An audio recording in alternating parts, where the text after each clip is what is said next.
Hello, তোরা? হ্যাঁ বলছি। আমি ঝুম বলছি।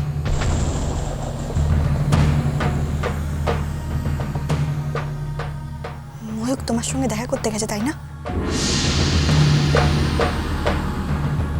তাহলে কি আমি নীরবতাই সম্মতির লক্ষণ ধরবো? ঝুম, তুমি যেটা ভাবছো ভুল ভাবছো। আমি কিচ্ছু ভুল ভাবছি না, কিচ্ছু না। আমি যা ভেবেছি ঠিক ভেবেছি। এটাই তোমার জাত, বহু পুরুষগামী, নোংরা নোংরা চরিত্রের একটা মেয়ে। একটা কথা জেনে রাখো তোরা, এই জন্মে তুমি ময়ূককে কোনোদিন পাবে না, কোনোদিন নয়। তোমার লজ্জা করে না?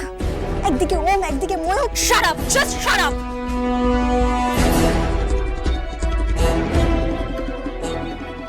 তোরা মিঠি, আরে কোথায় গেলি মিঠি? যাই দাদা। উফ, এত চিৎকার করো না। কি হয়েছে? কি হয়েছে বলতো? কি হয়েছে? সারপ্রাইজ। সারপ্রাইজ? হ্যাঁ হ্যাঁ, চোখটা বন্ধ কর, চোখটা বন্ধ কর। কিসের সারপ্রাইজ? আরে বলছি তো চোখটা বন্ধ কর না, সারপ্রাইজ আছে একটা। চোখটা বন্ধ কর, বন্ধ কর। আচ্ছা ঠিক আছে, ঠিক আছে। বন্ধ করেছিস? খুলবি না কিন্তু চোখ, আমি যতক্ষণ না বলছি। হ্যাঁ, চোখটা খোল। এটা কি? তোদের হানিমুনের টিকিট। Yes! কলকাতা থেকে মুম্বাই, মুম্বাই থেকে গোয়া। সি বিচ, অসাধারণ জায়গা, সেখানে তোদের হানিমুন। কোথায় যাবে? গোয়া। গোয়া? তুমি কি গো দাদা? কেন সৌমিক বাসুর বোন গোয়া যাবে? কেন কেন অসুবিধাটা কি বল? কেন? কোথায় বোনকে হানিমুনে সুইজারল্যান্ডে পাঠাবে, লন্ডন পাঠাবে, রোমে পাঠাবে, না না গোয়া। এ না না, অত দূরে যাওয়ার কোনো দরকার নেই। বিদেশ বিবি বলে কথা। তার উপর আমি থাকছি না, কি না কি হয়ে যাবে। না না না, যাবে না। মানে? মানে ও যাবে না। গোয়া সামনে, ওখানেই যাবে ও। বেশি দূর গেলে যদি কিছু হয়ে যায় না, অত দূরে যাওয়ার দরকার নেই কোনো। হ্যাঁ, গোয়াতেই যাবি তুই। হ্যাঁ হ্যাঁ, ঠিকই বলেছো, কিন্তু তার থেকেও আরো ভালো ভালো জায়গা আছে। কি কি কি ভালো জায়গা আছে আরো? পুরী, মন্দারমণি, না হয় বকখালি। হ্যাঁ বাবা, তা অবশ্য।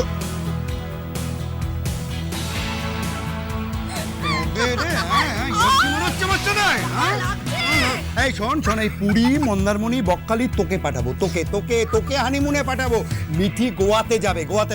এই ঠিক বলছি না? বল, তুই গোয়াতে যাবি, ঠিক বলছি না? দাদা, তুমি না পারো, একদম বাচ্চা হয়ে গেছো। তুমি আমারই সামনে আমার হানিমুনের গল্প করছো। মিঠি শোন, মিঠি মিঠি, এ দাঁতটা বন্ধ কর, দাঁতটা বন্ধ কর। লজ্জা পেলো কেন বলতো? লজ্জা তো পাবেই। কেন? তুমি দাদা হয়ে দিদির সামনে ওদের হানিমুন যাওয়ার প্ল্যান করছো, লজ্জা পাবে না? তাহলে কার সাথে প্ল্যান করবো? জিজুর সাথে প্ল্যান করো, জিজুর সাথে। হ্যাঁ ঠিক বলেছিস তো। ঠিক বলেছিস। ও আরে দাঁড়া, কোথায় যাচ্ছো? ঘুম থেকে ওঠেনি, ওম ওম করতে করতে চলে যাচ্ছে। ঘুম থেকে উঠেনি, কিন্তু আমি তো সব টিকিট সব বুক করে ফেলেছি। ঠিক আছে ঠিক আছে, ঘুম থেকে উঠুক, তারপর দেখা যাবে। ঘুম থেকে উঠুক, দেখি। কঞ্জুস রে বাবা, গোয়া যাচ্ছে। তো আচ্ছা, মুশকিলে বললাম। এই গোয়ার নাম বলতে এদের অসুবিধাটা কি? আমি কিছুই বুঝতে পারছি না। কি আইডিয়া, ওনাকে একটা ফোন করে জিজ্ঞাসা করি, কি বলে শুনি, তাহলে সব প্রবলেম সলভ।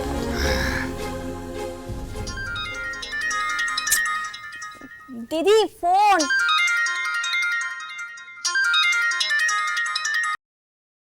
হ্যালো, হ্যাঁ বাবা, তুমি মোহনাকে দেবে? কে? সৌমিকদা? হ্যাঁ, তুমি ঝুম বলছো? হ্যাঁ, একটু মোহনাকে দাও না। ও দিদি তো। আচ্ছা, তুমি আমার একটা কথা বলো তো। হানিমুন করার জন্য আমি গোয়া যেতে বলছি। গোয়াটা কি খুব একটা খারাপ জায়গা? তখন থেকে সবাই মিলে আমার পেছনে লাগে, বলছে কি বিদেশে যেতে হবে, সুইজারল্যান্ডে যেতে হবে। আচ্ছা বলো, হানিমুন মানেটা কি বলো তুমি আমাকে? হ্যাঁ, একটু আলাদা আলাদা জায়গায় থাকবে, একটু ভাব ভালো সবাই, এর মানেই তো হানিমুন, তাই না? কি বলছেন দাদা? ও হ্যাঁ, তো তোমাকে কেনই বা বলছিস, বলে তো কোনো লাভ নেই। মোহনাকে দাও। কিন্তু দিদি তো স্নানে গেছে। ও ঠিক আছে, আমি তাহলে ওর সাথে পরে কথা বলি। আচ্ছা, এই হানিমুনের ব্যাপারে তোমার মতটা কি একটু বলবে? কি? মানে তুমি যদি তোমার স্বামীকে নিয়ে হানিমুনে যাও তাহলে তুমি ঠিক কোথায় যাবে? নরকে। হ্যাঁ, কোথায় বললে? না কিছু না। আমার আর সে ভাগ্য কোথায় দাদা? আমার স্বামী আমায় কোথাও নিয়ে যাবে না।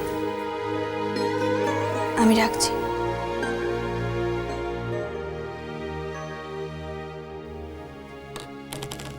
ওটা রেগে দিল। আশ্চর্য,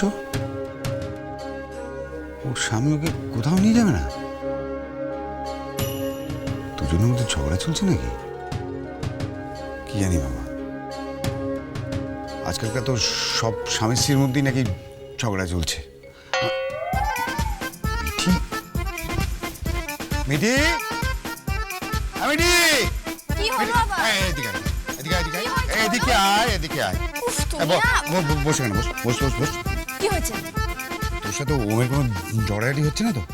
ওমা, ঝগড়া হবে কেন? না, আমার হঠাৎ মনে হলো তাই জিজ্ঞাসা করলাম। মানে শোন না বোন, একদম ঝগড়াঝাটি করিস না কিন্তু। হ্যাঁ, দেখ মেয়েদের একটু মাথা নত করে থাকতে হয়। দেখ তুই যদি অহংকার বেশি দেখাস, মানে তুই যদি মাথা নত না করিস তাহলে তো সংসারটা ভেঙে চুরমার হয়ে যাবে, তাই না? এই যেমন ধর। দাদা, দাদা, তোমাদের ব্রেকফাস্ট রেডি? দাঁড়া, যাচ্ছি। সব ব্যাপারে এটা নাক গলাবে তখন থেকে, এটা কথা বলতে দেবে না। তুই এটা বলছিলাম, শোন, তুই কিন্তু একদম ওর সাথে ঝগড়াটি করবি না, মাথা নত করে থাকবি বোন। এই শোন না, এই স্বামী স্ত্রীর ব্যাপারটা না ওই 7 জন্মের ব্যাপার, বুঝলি তো? এই যেমন ধর। দাদা প্লিজ, 1950s এর ব্ল্যাক এন্ড হোয়াইট সিনেমার মতো ডায়লগ বলো না। দেবানন্দ, রাজেন্দ্র কুমার এদের মতো ডায়লগ বলো না। মানে রণবীর কাপুরের মতো ডায়লগ বলো। এই পাগল টাগল হয়ে গেছে। এই কি উল্টোপাল্টা কথা বলছিস তখন থেকে তুই? ছাড়ো তো, 7 জন্মের সম্পর্কের কথা ছাড়ো। দিদির বয়সী মেয়েরা এখন 7 জন্মের সম্পর্ক ছেড়ে 7-7টা প্রেম করে, তাই না? হ্যাঁ, তাই না? খালি টাকাবো, তাই না? এই তুই একদম ওর কথা শুনবি না, মিঠি। আচ্ছা। তুই কিন্তু ওমের সাথে ঝগড়াঝাটি করবি না, মাথা নত করে থাকবি বোন। তাই একদম না? মাথা নত করে থাকবি। তাই না? হ্যাঁ। কিরকম? তুমি আর মোহনাদি যখন বিয়ে করবে তখন কে মাথা নত করে থাকবে? আমি মাথা নত করে থাকবো? হ্যাঁ? আমি মোনা মাথা নত থাকবো। বুঝলি দিদি, দাদা তৈরি হবে। তুই হবে দাদা। দিদি তাড়াতাড়ি 5 তারিখ গুটিয়ে ফেল, আর দাদাকে বল আমাকে তাড়াতাড়ি বিয়ে দিয়ে দিতে। মা, কেন? বৌদি এলে তো দাদা বৌদির কথায় উঠবে আর বসবে।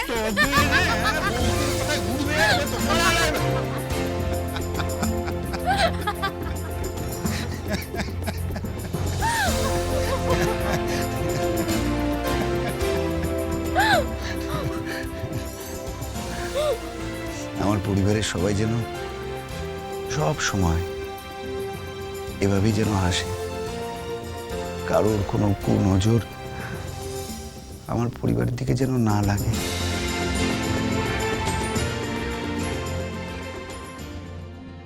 তোমার আমার সম্পর্কের শেষটা কি সেটা তুমি জানো? জানি।